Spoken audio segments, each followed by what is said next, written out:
Olá pessoal, tudo bem?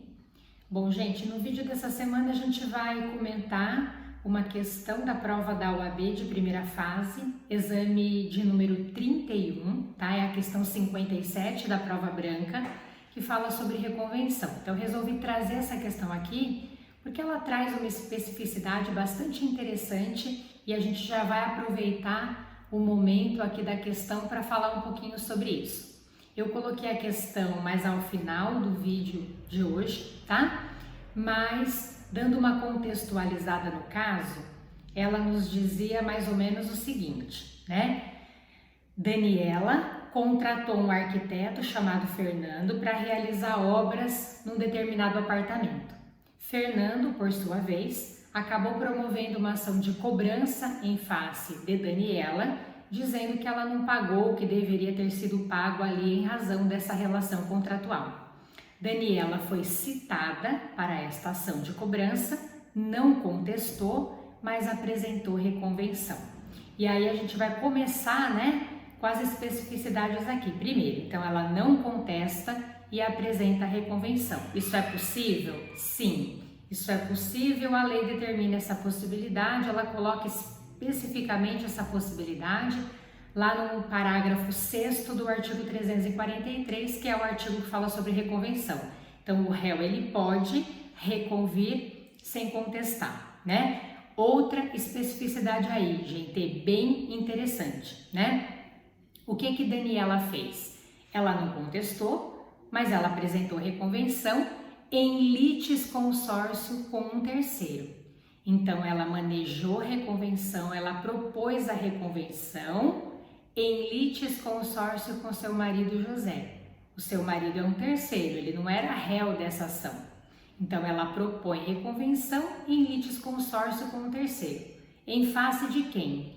Em face do autor da ação, que é Fernando, e também em face de um terceiro, porque ela apresentou reconvenção envolvendo aí contra, né, em face de Fernando, que é o autor da ação, e a sua empresa, que também é um terceiro, né, envolvendo essa relação processual. E aí, gente, por que isso é interessante? Porque normalmente quando a gente fala sobre a reconvenção, a gente pensa sobre aquela questão de ampliação objetiva da demanda, ampliação de pedidos envolvendo uma relação processual. Em que contexto? Se eu tenho uma ação originária e uma reconvenção manejada nesta ação originária, o juiz, quando ele for julgar o caso, né, se essas demandas tramitarem de maneira regular, ele vai ter que julgar o quê? Né? Ele vai julgar o pedido que o autor fez com relação ao réu e o pedido que o réu está fazendo com relação ao autor. Então vejam que a gente tem uma ampliação objetiva da demanda, uma ampliação de pedidos, né? Tranquilo, sempre foi assim e a reconvenção continua assim nos termos do novo CPC. A questão é, será que existe a possibilidade de terceiros, né? Terceiras pessoas que não são partes da relação também figurarem ali nessa reconvenção? Isso é possível? Que é o caso aqui, né, gente? Porque Daniela propôs reconvenção em litisconsórcio com o terceiro, em face do autor da ação e também de um terceiro, que é a empresa de Fernando ali, no caso do problema. E aí eu preciso dizer a vocês o seguinte, o Código de Processo Civil revogado não falava nada sobre isso, havia divergência na jurisprudência, na doutrina com relação a essa possibilidade. O entendimento majoritário que a gente tinha de que era possível, mas a lei não regulamentava e, portanto, nós tínhamos divergência quanto a isso. Vem o novo CPC e coloca expressamente no texto da lei que isso é possível, lá em seus parágrafos 3º e 4º do artigo 343. Possível que o réu proponha a reconvenção em litisconsórcio com o terceiro, bem como, né, que a reconvenção seja manejada aí pelo réu em face do autor da ação e também de um terceiro. Então, isso também é possível. Nós chamamos essa situação de ampliação subjetiva da demanda, regulamentada como possível pelo legislador do novo CPC. Tá bom, gente? O que nós não poderíamos ter aí, né, seria o fato de o marido de Daniela, por exemplo, ter promovido reconvenção contra esse autor, enfim, aí não. Então, o réu pode propor reconvenção em litisconsórcio como terceiro, mas ele tem que estar manejando a reconvenção. E no outro polo, né, a mesma questão, vale o mesmo que nós estamos dizendo aqui.